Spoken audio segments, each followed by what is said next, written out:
Ayes have it. Members, I understand the next entity members wish to debate is Solid Energy New Zealand Limited. The question is that the report of the Commerce Committee on the 2011-12 financial review of Solid Energy Limited be noted. The Honourable David Cunliffe. Mr Speaker, it's a pleasure to take a call in this Crown Entities debate on the very serious situation in Solid Energy. And firstly, may I compliment the members of the Commerce Select Committee, and in particular my colleague, the Honourable Clayton Cosgrove, who cannot be in Parliament today, for the quality and thoroughness of the report which we have before us. But, Mr Speaker, it makes very sobering reading, because it is an absolutely textbook case of how not to govern and manage a state-owned enterprise, sir. And if this national government doesn't believe in the state-owned enterprises model, quite obviously because they're trying to privatise many of them, it's because they consider themselves incapable of exercising the proper governance over it. The government has been asleep at the wheel of Solid Energy. It has built up $400 million in debt.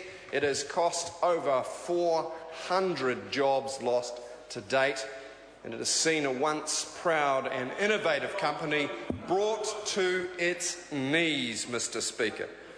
Mr Speaker, let us consider how this occurred. But firstly, can I just comment on behalf of my colleagues the difficulties which the Commerce Select Committee had in bringing Solid Energy to account.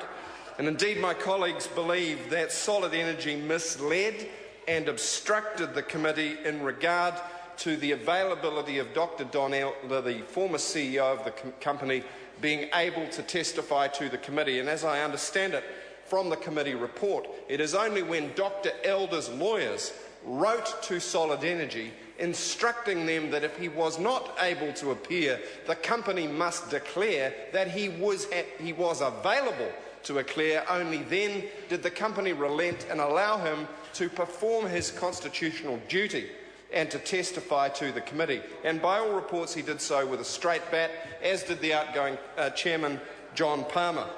So that leaves us with a riddle to solve, and a riddle that's very important to New Zealanders, because they want to know how come this government oversaw the loss of $500 million of their taxpayers' money. $500 million is a lot of money in real New Zealanders' terms. For this government, well, there goes the chairman. There goes the chairman of the Commerce Select Committee. He's a decent bloke, but he was encouraged to stand aside from this hearing because of a potential perceived conflict of interest.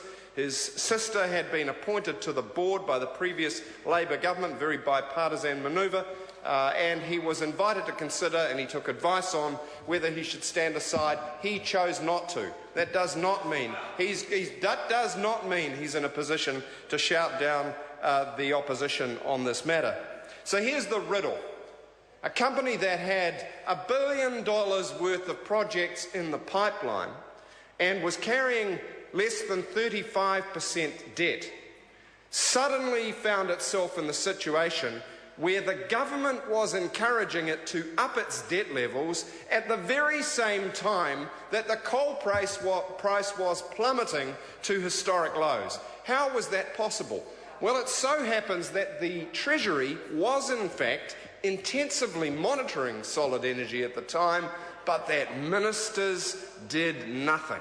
Indeed, ministers insisted that the gearing be increased so the dividend could naturally be increased, and that, sir, is like a sailboat sailing into a storm, not sheeting its sail, but putting up more sails, more debt, even though it was getting rougher and rougher. Mr Speaker, it wasn't bad enough to load the company up with debt at the government's behest, but the company completely lost control of costs. Don't take our word for it, sir. Here are the facts. $1.8 million spent on overseas travel. $1.8 million. That's more than the Cabinet, sir, in 2011-12. $336,000 on advertising, over $1 million on comms, nearly $200,000 on spin doctors and PR, and this one really gets me, $200,000 on private investigators to run investigations on ecological campaigners. That, sir, is a travesty. And all at the time, and it reflects this government's view of civil rights. Got a problem with spying? Change the law. Got a problem with sleazy deals? Bind future parliaments. And it's not going to take long, and the members may smirk, it's not going to take long before the public has a gutsful of that carry-on. Mr. Chair. Jonathan Young. Thank you, Mr. Chair. Well, following that Speaker,